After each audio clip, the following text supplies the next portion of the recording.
Burkina Faso has just survived an onslaught from the shadows, an attack that wasn't just an assault on a military base, but a direct hit on the very soul of Pan-African resistance.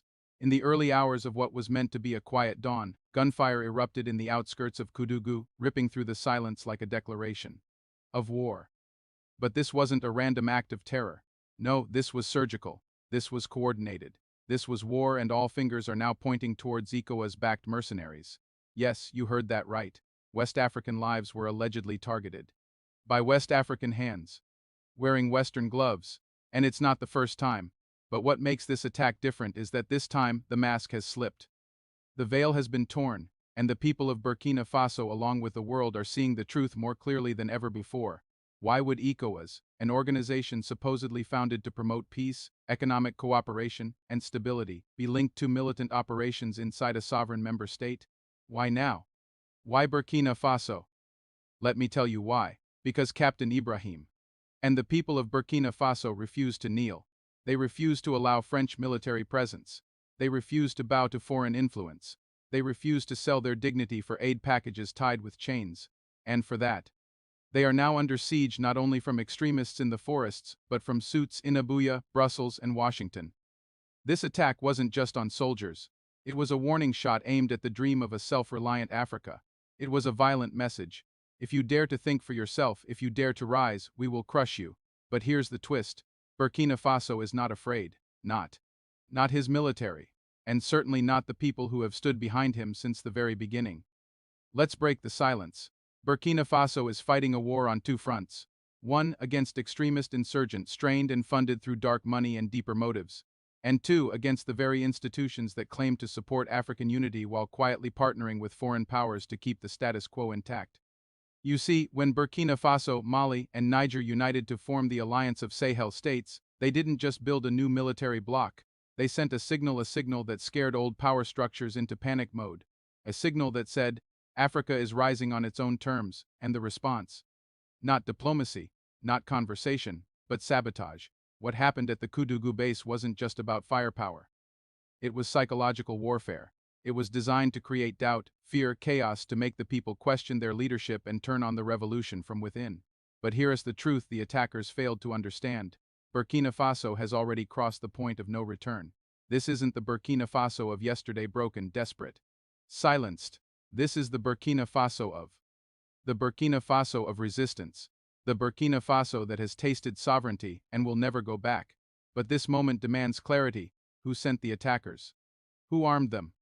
Who coordinated the intel? Because it wasn't a spontaneous rebellion. It was an op, and somewhere in the palaces, in the boardrooms, in the conference halls are those who pressed the green button. The burden is now on every African leader, every citizen, every ally of freedom, to stand up and ask the hard questions. To the African Union, where are you now? To ECOWAS, will you deny? Will you hide behind silence? To the African people, how long will we watch our sons die for agendas not written in our languages? This is a crossroads moment. Burkina Faso is not just defending its land. It is defending the future of independent African governance. If this attack goes unanswered, more will follow. Mali could be next. Niger could be next. And eventually, every nation bold enough to say no will find themselves in the crosshairs. But to those watching from afar, let this be a lesson. Burkina Faso is no longer isolated. It is not afraid, and it is not alone.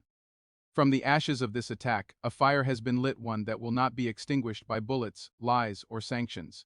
Because Burkina Faso is not fighting to survive, it is fighting to lead, and Africa is watching. Welcome to Talk of Africa 360, your source for insightful news, analysis, and thoughtful commentary. If you value informed perspectives and fact-based reporting, be sure to like, subscribe, and hit the bell so you never miss an update. Disclaimer: the content on this channel is based on reliable public sources and credible online information. It is intended strictly for educational and analytical purposes. We do not promote or endorse political violence, hate speech, or any form of discrimination. Our goal is to inform, not to inflame. Thanks for being here. Let's stay informed together. My brothers and sisters of the African continent, sons and daughters of the soil, proud warriors of truth and defenders of African sovereignty, today, I do not come before you to deliver a speech of celebration or a chant of progress. No. Today I come before you to ring the alarm bell, to raise the call of alert, to stir the hearts of a sleeping continent because something grave, something treacherous, something truly disgraceful has taken place in our beloved Burkina Faso. On the early morning of August 3rd, 2025, a date that will never be forgotten in the minds of the courageous people of the Sahel, our homeland was pierced by betrayal. A military base, home to our heroic soldiers in northern Burkina Faso, was attacked with fury and bloodshed by armed militants. But this was not an ordinary terrorist attack. This was not the work of rogue criminals or foreign insurgents with no cause. No, this was a calculated operation, a planned strike, and according to emerging intelligence, these militants were not acting alone. They were reportedly backed, funded, and supplied by forces tied to the very regional body that claims to protect us. We are speaking of ECOWAS.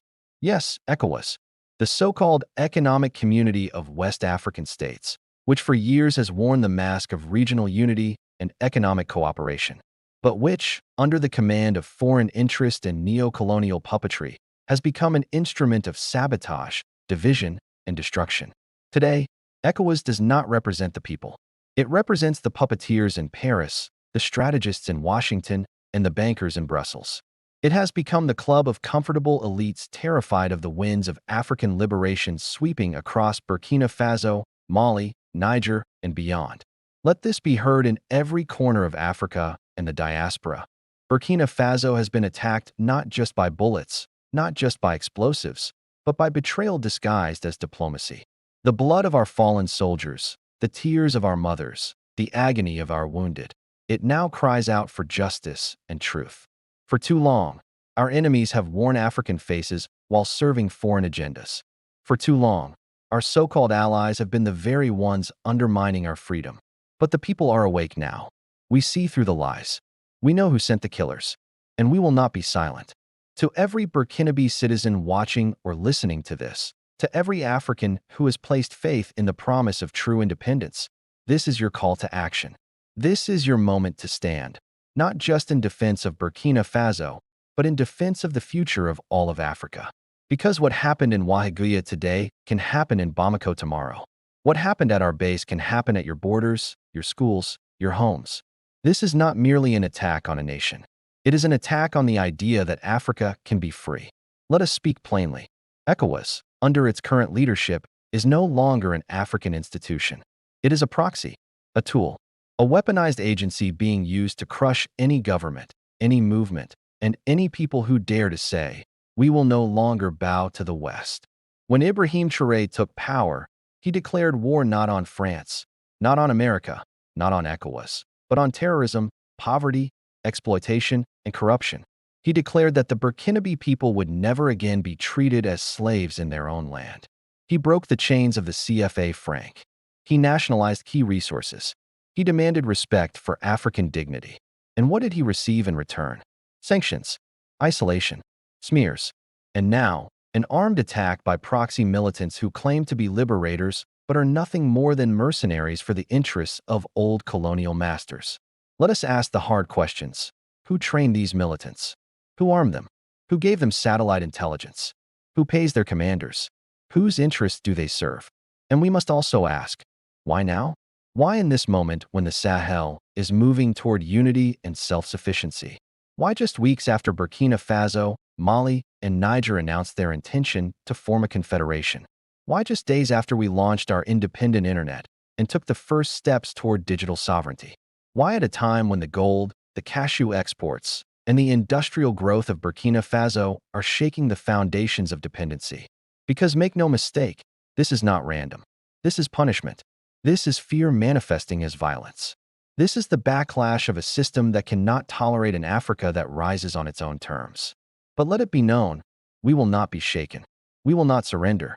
We will not kneel to threats masked as diplomacy or bullets fired under the cover of regionalism. The spirit of Sankara walks among us. His dream of a truly independent Burkina Faso is no longer just a dream. It is being built, brick by brick, policy by policy, action by action. And those who fear that dream are now attacking it with everything they've got. But what they do not understand is this. You can bomb a building, but you cannot bomb a spirit. You can kill a soldier, but you cannot kill an idea whose time has come. The idea of a sovereign Sahel is here. The idea of Pan-Africanism with teeth, not just slogans, is alive. The dream of economic freedom, technological independence, and military self-defense is being born right before our eyes. And no matter how many proxy fighters they send, no matter how many press statements they release, no matter how many false flags they orchestrate, they will never stop this movement. To ECOWAS, we say, if you choose to serve foreign interests, then you have declared yourself an enemy of African unity. If you choose to sponsor militants instead of dialogue, then you have declared war on the very people you claim to protect. If you choose sanctions over solidarity, coercion over cooperation, and violence over vision, then you are no longer worthy of your name or your mandate. To our brothers and sisters in Nigeria, Ghana, Senegal, Ivory Coast, and every ECOWAS country, we urge you, do not be deceived. The people of Burkina Faso are your allies, your cousins, your comrades in liberation.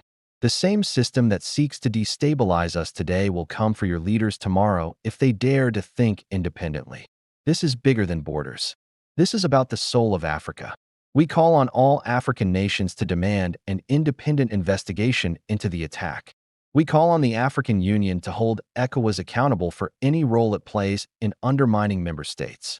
And we call on the youth, the thinkers, the builders, and the warriors of Africa to rise and defend the project of true African emancipation.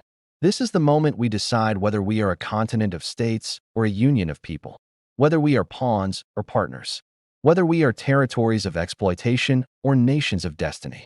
Burkina Faso will rise from this attack stronger, more determined, more united. We will not be provoked into chaos. We will respond with wisdom, with strength, and with clarity. But let it be clear, we will respond. Let us remember the names of our fallen. Let us honor them not only with tears, but with resolve. Let us continue the work they gave their lives for. Let us build the institutions, the technologies, the economies, and the alliances that ensure this never happens again. The road to African freedom was never going to be easy, but it is a road we must walk. Together, unafraid, uncompromising. To all who believe in the African future, this is the time to speak. This is the time to act. This is the time to unite. We may be under attack, but we are not defeated. We may be wounded, but we are not broken. We may be challenged, but we are not afraid. Burkina Faso is awake. The Sahel is awake. Africa is awakening. And no bullet, no betrayal, no threat will stop us. Long live the fallen. Long live the fighters. Long live the truth. And long live a free, sovereign, and united Africa. As reactions continue to pour in from across the continent, one thing is clear. Africa is demanding respect, sovereignty, and accountability. Was this just a diplomatic misstep or a deeper sign of shifting global alliances? We'll be watching closely. If you found this story important, don't forget to like, share, and subscribe for more real, unfiltered African news. This is Talk of Africa 360, telling the stories that matter.